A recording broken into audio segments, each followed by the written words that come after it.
Hello dear students, in last video we have discussed ionization enthalpy, okay, and in this video we are going to discuss factors on which ionization enthalpy depends, okay. So this is the topic, factors on which ionization enthalpy depends, okay. So first factor is atomic size. So as we know that when atomic size increases, then the distance between nucleus and outermost shell will also increases, okay, and because of this increase, nuclear charge on the outermost shell will decrease. So it will be easy to remove the electron, means we can say that on increasing size ionization enthalpy decreases, okay.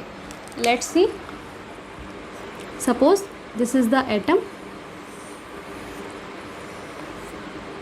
and in this atom if we increase the size, then the distance between nucleus and outermost shell will also increase, and because of this increase it will exert lesser attraction force on the outermost shell, okay.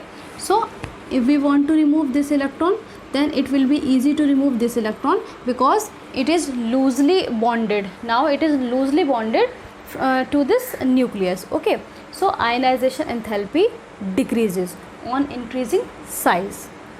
Now second factor,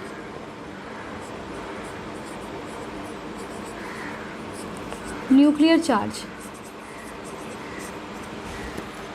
Now we know that if we increase the nuclear charge, then this nucleus will hold this outermost shell more strongly, okay, and when it will hold this more strongly, then it will be difficult to remove this electron, okay.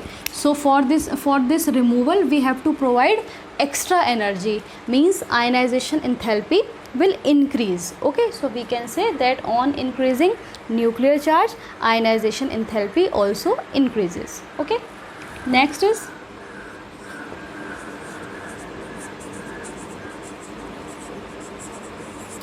screening or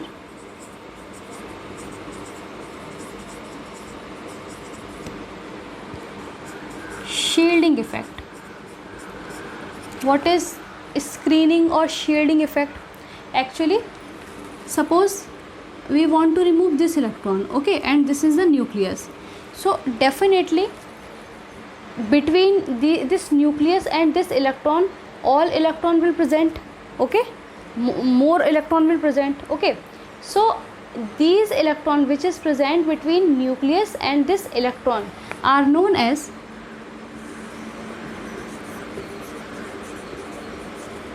inner electrons.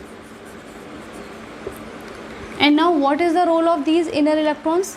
So these inner electrons form a screen between this nucleus and this outermost shell, and because of this screen, or we can say because of this shield, because they are behaving like shield here, they are shielding this outermost shell, okay. So because of this screen or these shielding electron, this nucleus will exert lesser attraction force on this electron or on this outermost shell.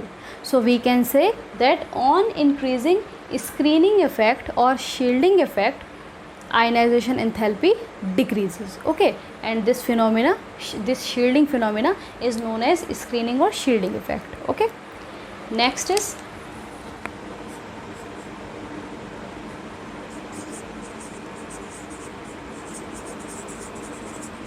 penetration effect. Actually penetration effect related to release of energy, okay, and as we know that energy is inversely proportional to stability, okay.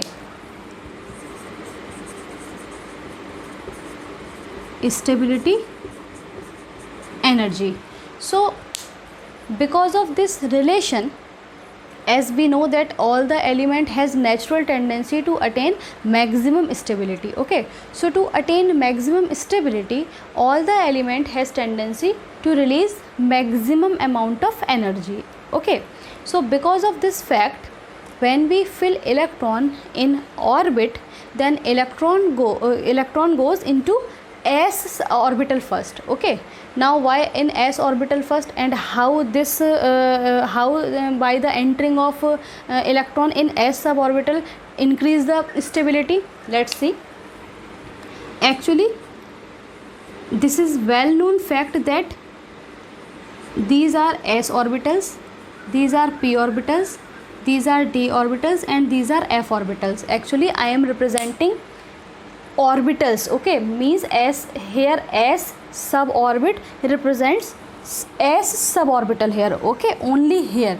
Okay, so here I want to explain you that these orbitals, orbitals corresponding to these suborbits are situated around the nucleus like this. Okay, this is closer to the nucleus, this is slightly distant to from the nucleus, and so that for D, and same for F. Okay, so in this way we can see that if S is present more closer to the nucleus, it means it will feel the maximum attraction force. Okay, and because of this maximum attraction force, when electron fill in these orbitals, then maximum amount of energy will release. Okay, so the order of release of energy will be like this: maximum in S, then in P, then in D, and then in F. Okay, so this is the order of energy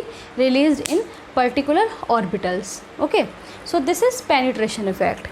Now we'll talk about the ionization energy. Okay, how penetration effect affect the ionization enthalpy. Okay, so in ionization energy, we know that we remove the electron. Okay, so if we are going to remove the electron from s orbital, then it is clear from the penetrating effect that we have to provide extra energy. Why? Because it is more closer to nucleus, means it is a nucleus exerting maximum attraction force on these orbitals. Okay, so if you want to remove these electron, you will provide maximum energy. Okay, so ionization energy for these orbitals will like this: ionization energy S will be greater than P, P greater than D, and D greater than F. Okay, so this is ionization enthalpy order because of penetration effect. Okay, now our next factor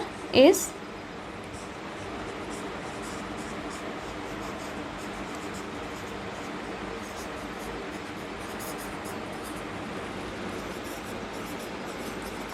electronic configuration.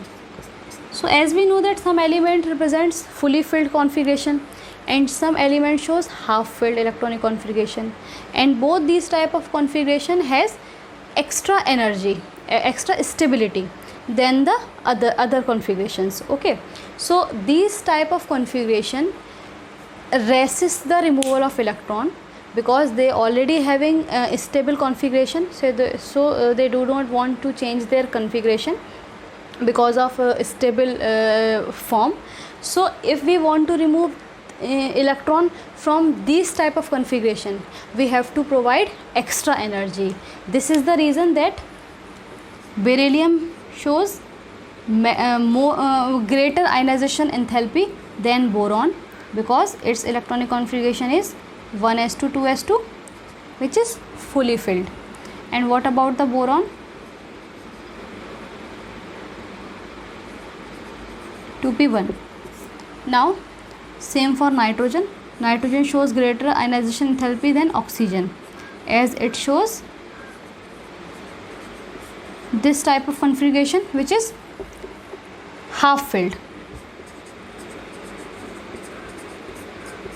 Okay, So this is the reason that because of fully filled and half filled electronic configuration, ionization enthalpy increases. Okay, so these are the 5 factors on which ionization enthalpy depends. Okay, thank you.